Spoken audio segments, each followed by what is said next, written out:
ever get to B2, we'll see. A formidable opponent. I just beat Madison, who was undefeated. Yeah, I saw you tried 0.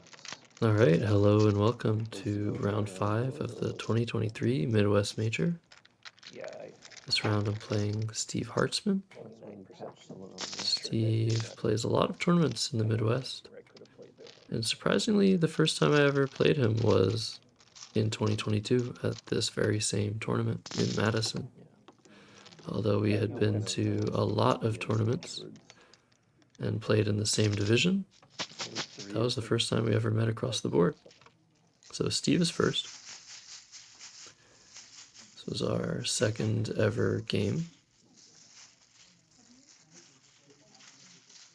And let's see what we get.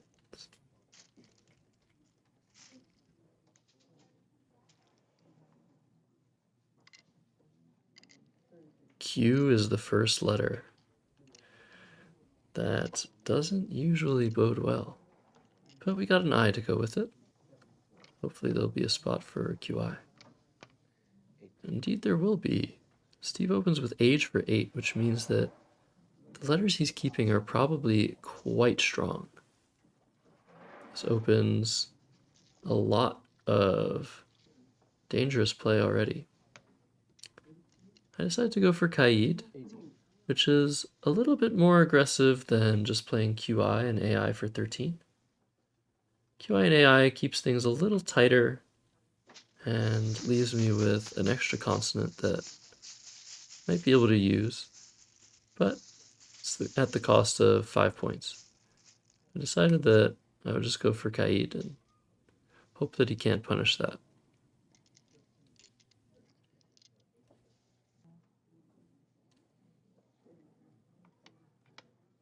And what is going on here? S-I-T-H. Is there a 7-letter word that starts with those letters? Oh wow, there is. Sithens, which is an alternate form of Sithence. S-I-T-H-E-N-C-E. A very nice find by Steve, which already puts me in quite the bind. The top right and the top left of the board are now quite inaccessible. And I'm going to have to potentially do some board opening in the next few turns. So I decide to play Ope. There really isn't much else to consider in the position other than maybe POO in the same spot. But yeah, I can already see that this board is going to need some help if I'm going to want to come back in this game, unless I draw something immediately, which I do not. Draw H-U-N. But Steve gives me a little helping hand here, plays AMA. Not saying this is the wrong play, but it does allow for a couple of more bingo lines to be open, which means my choices of play become a little bit more diverse. But here I go to play Unshorn and open.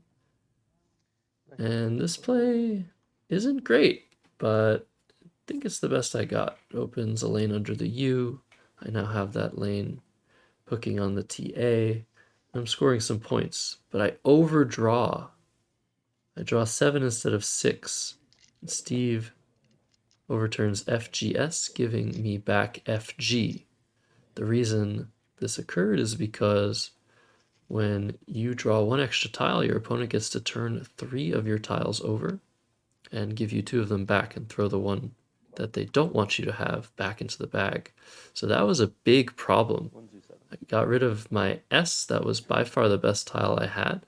And now look at this, A, E, E, F, G, U, W. Lucky for me, Steve couldn't do much and played now I for 12. But the best play I have here is just this, EW for 25 points, keeping a G, a U, an F. Really not looking great here. I am only down 30 points, but what am I hoping for? You need a couple consonants. And a couple consonants I get a B and an N, so this improves my rack a little bit. I'm going to be able to make a play next turn and keep decent letters. Steve plays Vin and QI. I apologize, he plays Vig and QI. And of course, fun bag is not a valid word in Scrabble. And I'm trying to see, is there really nothing else in this position other than playing fub or fug, hooking onto the TA? What else can I do here? I could play TABUN from the TA, score a little bit more, but the leave there is atrocious. So after convincing myself that there was nothing that I was missing, I play fub, keep the AEGN leave, which hopefully can translate into a potential bingo, and GLS. So we get a good draw here. We're going to be able to bingo with gangles in a variety of different locations on the board. Steve finds a very nice play of Urido. However, the play does open a triple. So I should pounce on that, shouldn't I? Well, actually, not necessarily. I can play gangles and us, but that opens a huge potential scoring spot. It only goes up by around 20 points. So I choose to score 2 more points here with gangles FE and US and open a couple more scoring spots. Just hoping that I should be able to continue to score over the next couple of moves rather than giving Steve pretty much the only spot on the board after using the triple. But now there are lots of triples open. So Jolt comes down, scores 35 points.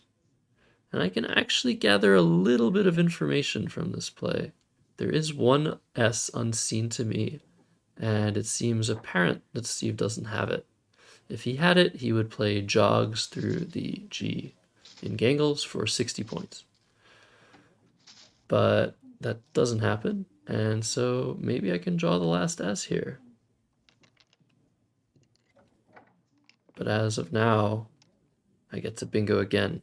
Beautiful draw of ADI LRT blank. Allows me to take a 70-point lead with dartling. So I should be in the driver's seat now after 2 very fortunate pulls. All right, interesting draw. A lot of high-scoring letters. Gonna have to potentially come up with some weird play here, but Steve has something in store. He plays Terrace using the other blank. 81. And that opens the board, gives me some opportunities to score points with my weird set of letters. But I get a little greedy here. I make a play a word I'm unsure of, and figure it's in a position where it's very hard to challenge this. I did think this was valid, but I wasn't sure enough of the play to really want to play it. Steve holds the play, but eventually he decides not to challenge, luckily for me, because this is not a word.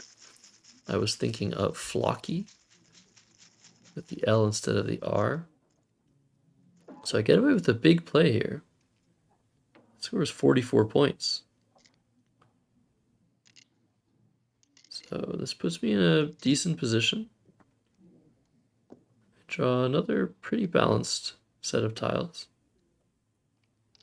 And Steve takes away the triple that was opened a few turns ago on the Gangles play. Plays a Wii.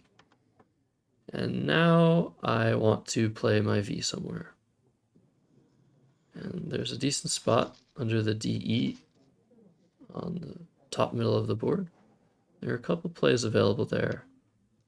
I decide that my top choice is to play Vibe. 27. And I decided to keep the M with the N and the O. Maybe hoping for a straight draw. Oh wait, this is the wrong game. Never mind. But the M is useful because I can play it next to the Y of Frocky. And potentially bingo in that spot. And the M is just overall a very nice tile. It's versatile. You can do a lot of things with it. But look at this. Very nice draw of mention. Now I can play that with MY, and I can play that under the U of unshorn, making UN. So unless Steve has a bingo under the U of unshorn, I should be able to play mention next turn. This doesn't mean I'm going to win. Steve plays Tiz for 22, which eliminates the T as a threat. But now I have to decide where to play my bingo, because I'm going to be emptying the bag. There's exactly 7 tiles unseen. And I decide to play mention for a lot less, opening an S-hook, a dangerous S-hook.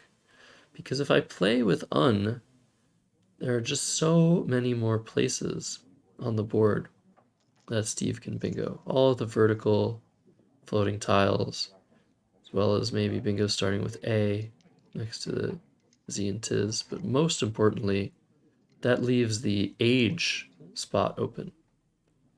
So I decide to play mention here to block most of those things, and unless Steve has something overlapping or making mentions, I should win this game. I couldn't find a scenario upon analysis where my play of mention doesn't win the game unless Steve bingos. And he doesn't have a bingo, he has the X. I did give him a big spot for it, but it's not going to be nearly enough here. And I draw the final S and try to find the best endgame play, and I fall short. The play of sorta is better than this play because it leaves me with YO, and YO fit very nicely between the R, the B, the T, and the E 44. for 32 points. So this play of stray is using all of my firepower up a little bit too early. Steve responds with dup, and I will use my O's to go out with oof. After all is said and done, final score will be 471 to 419 in my favor. So a very rough start. I made quite the mistake of drawing too many tiles and losing my S. And if Steve had just challenged Frocky, it might have been his game. So well played by Steve. And we get away with another win here, bringing us to 4-1 plus 332, holding first in the standings. And next round, I'm playing Steve Grobe, another Steve, another strong player. I'll see you there. I got lucky. Yeah, I had nothing with CER, which is what I was going for. You never worked with Lamb? Yeah, no, neither have I. So, this is not good. Oh, wow. Wow, that's